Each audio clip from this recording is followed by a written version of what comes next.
In Isaiah, there is a statement, chapter 62, that says, "You shall be called by a new name, which the mouth of the Lord will name." In this text, Israel needed a new name. It needed to be free from its old names that other nations had given it, names like desolate, names like forsaken. I personally realized I needed a new name that was, I needed to be free of the names that were assigned to me just because I was an African-American man coming from Camden. I had to be free of those names like hopeless, uneducated, violent, or angry black man. I had to make a serious commitment that I was going to be free of the labels that society was placing upon me.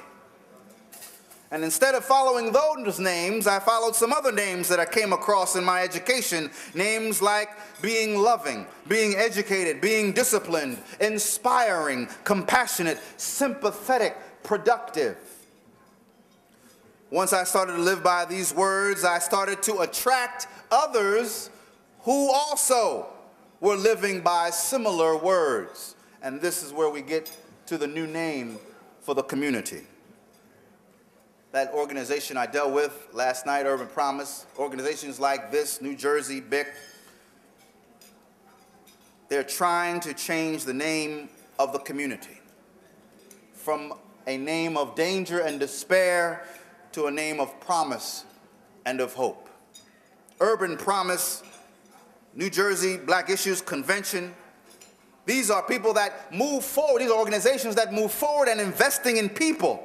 Like many American businesses and institutions who try to make a positive name for themselves, they seek to recruit and to employ positive individuals who can enhance the name of the organization.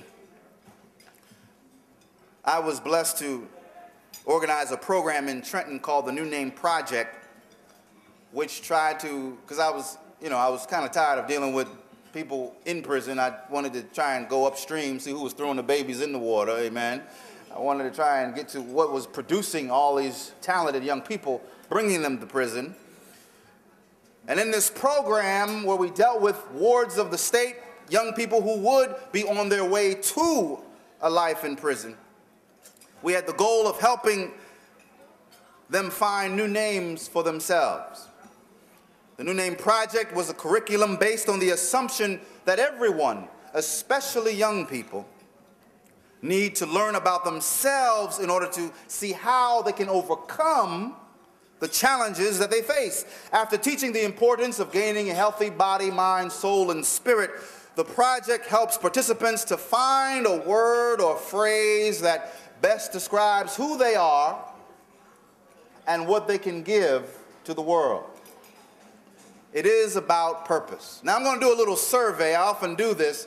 Raise your hand if before the age of 18, someone asked you, why are you on earth? All right, there's a few, 1, 2.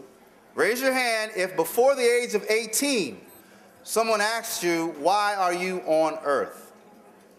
Right. That's usually the response I get.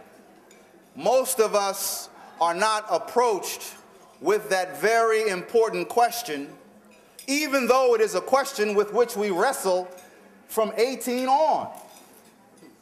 Your purpose in life, why you are in life, the names you are trying to make for yourself follow you throughout life.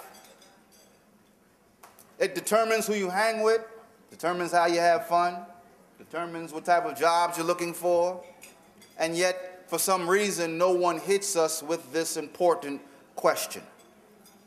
Finding your new name leads to new relationships. Y'all heard the saying, birds of a feather flock together. Y'all know about that saying, it takes one to know one. What you say to me, what was that say? I'm rubber, you are glue. What you say about me bounces off me, sticks to you. These sayings are more than just they're more than just being used to judge people or attack people. They acknowledge something very important, They acknowledge the fact that people recognize others who are like them. I'll never forget when a wise man taught me, be careful how you criticize, because you're probably criticizing the other person off of what you do yourself. I recognize it in myself. I know it because I live it myself. Therefore, I'm recognizing it in the other person. That's why I hesitate to criticize others. If you are organized, think about it for a second. If you are organized, then the organized will recognize you. If you are wise, then the wise will recognize you. If you are ambitious, then the ambitious will recognize you. If you are stable, then stable people will hang out with you. However, if you are chaotic, then the chaotic will find you attractive. If you are hateful and deceitful, then hateful and deceitful people will want to act like they're your friend. They want to be on your team. The names I have adopted for myself, the names that others adopt, the roles that other people adopt for themselves in their lives, help them to create and participate in projects that help individuals and communities to find new names for themselves. I am right now engaged in a program on a project called the Snatch Hope Back campaign, trying to raise awareness in the minds of 24,000 people about the effects and the prevention of child abuse and neglect. And this campaign seeks to support organizations like Urban Promise in Camden or Safe Horizon in New York City.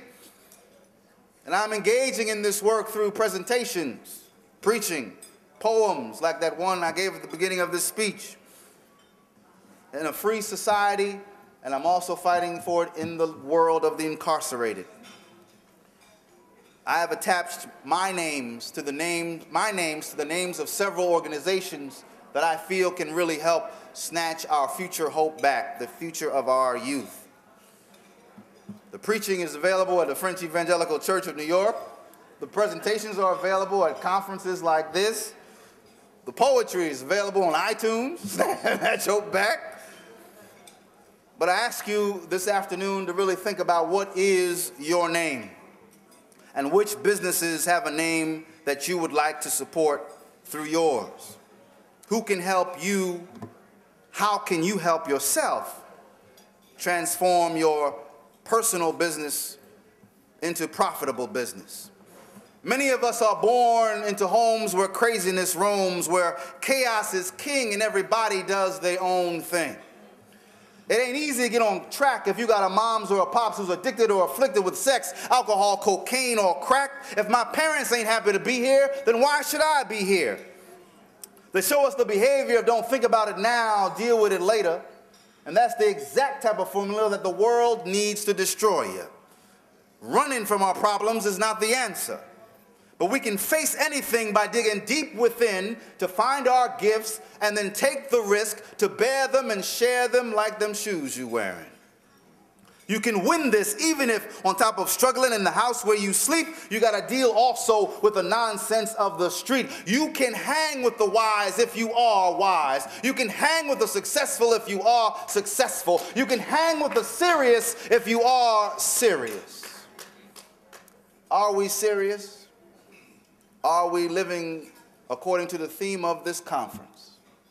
Surviving, thriving, moving forward. I thank you for your time.